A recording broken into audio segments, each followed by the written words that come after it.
안녕하세요 여러분. 지난 주일 잘 지내셨나요? 지금 시작하겠습니다. 연예기획사 YG 엔터테인먼트의 대주주 양현석 씨는 지난 9일 경찰에 다시 출석했습니다. 양 씨가 출석한 경기 남부지방경찰청 광역수사대 문 앞에는 기자들이 기다리고 있었습니다. 양 씨는 카메라와 마이크를 들이대는 기자들에게 경찰 조사에 성실하게 임하겠습니다. 라는 의례적인 말을 남기고 문 안으로 들어갔습니다. 양 씨의 출석 장면은 우리에게 너무나 익숙한 모습입니다.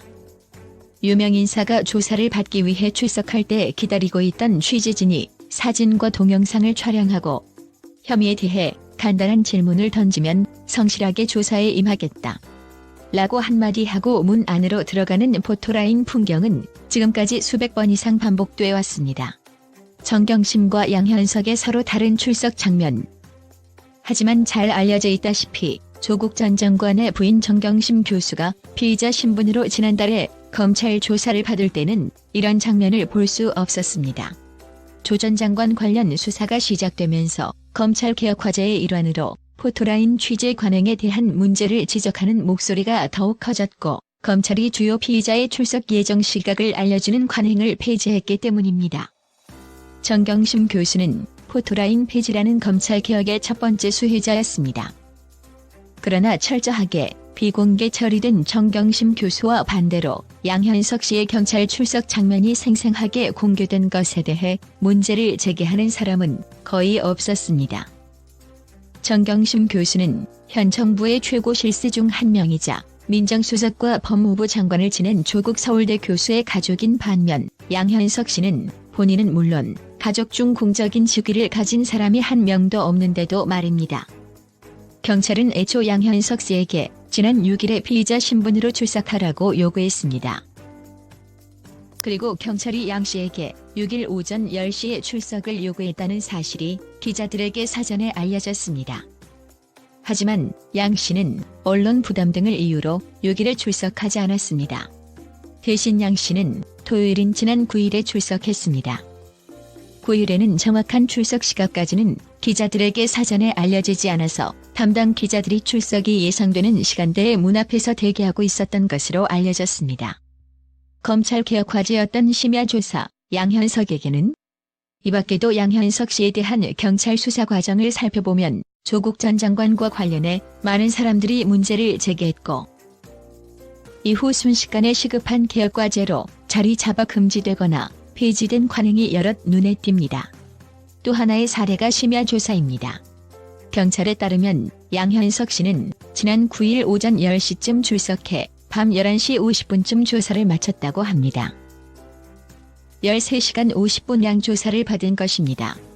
이른바 심야 조사를 받은 것입니다. 물론 조사 자체는 일과 시간인 오후 6시 이전에 종료되고 이후 양 씨가 경찰이 작성한 피의자 신문 조서 내용을 검토하느라 많은 시간을 썼을 수도 있습니다. 하지만 최근 검찰이 문제로 지적받은 심야 조사 행태 역시 대부분 조서 검토 시간 때문에 심야까지 조사가 이어진 비슷한 경우였습니다. 적어도 외관상으로는 양현석 씨에 대해 검찰 개혁 과제로 지적됐던 심야 조사가 이루어진 모습입니다.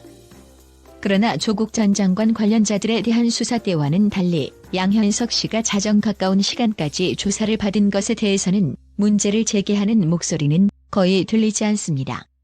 문제를 제기하는 사람이 별로 없으니 양 씨에 대한 조사가 밤이 되기 전에 마무리됐는지 조사 검토 시간을 포함해 심야까지 조사가 이어진 것인지 따져보는 사람도 거의 없습니다.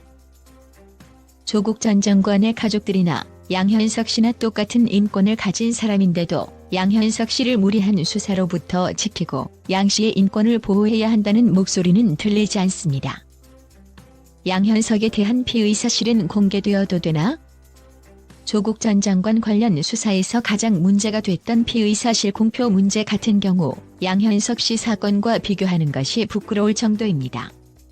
양현석 씨 그리고 양 씨의 기획사 소속 가수인 승리에 대한 사건만큼 광범위하게 피의 사실이 공표되고 보도된 경우는 흔치 않을 것입니다. 심지어 승리의 경우에는 경찰 수사 단계에서 공표되거나 보도된 피의 사실 중 상당 부분에 대해서는 경찰이 검찰로 사건을 넘기면서 불기소 의견을 표명했습니다. 나중에 법원에서 유죄 선고를 받을 정도가 되기는커녕 경찰조차 기소 의견을 밝히기 어려울 정도의 어설픈 피의 사실이 여러 차례 공표되고 보도된 것입니다. 이런 일이 조국 수사 때 벌어졌다면 어떤 반응이 있었을지 예상하는 건 어렵지 않습니다. 하지만 조국 전 장관 관련 수사에 대해 검찰의 피의 사실 공표와 언론의 피의 사실 보도의 문제점을 지적했던 많은 사람 중에 양현석 씨나 승리의 인권도 보호해야 한다는 주장을 한 사람을 찾기는 어려웠습니다. 양현석 씨뿐만이 아닙니다. 성폭행 혐의로 수사를 받는 와중에 해외에서 머물다가 귀국하면서 체포된 김준기 전 TV그룹 회장의 경우는 어떨까요? 김 회장은 지난달 23일 공항에서 체포돼 연행되는 장면이 수십 곳의 언론사를 통해 생생하게 전달됐습니다. 김 회장의 얼굴을 모자이크 처리한 언론사도 거의 없었습니다. 검찰에 출석하는 장면 정도가 아니라 체포돼서 수사관들에게 끌려가는 모습이 공개된 것입니다. 하지만 공적 인물이 수사기관에 출석하는 장면이 공개되는 것이 인권 침해라고 주장했던 사람 중에 김 회장의 체포 장면이 생생하게 공개된 것에 문제를 제기하는 사람은 보지 못했습니다. 사실 포토라인 페이지나 피의 사실 공표 금지가 가장 시급한 검찰 개혁 과제처럼 서둘러 추진된 것도 납득하기 쉽지 않습니다. 고 노회찬 전 의원은 법은 만인에게 평등합니까? 만 명만 평등할 뿐입니다.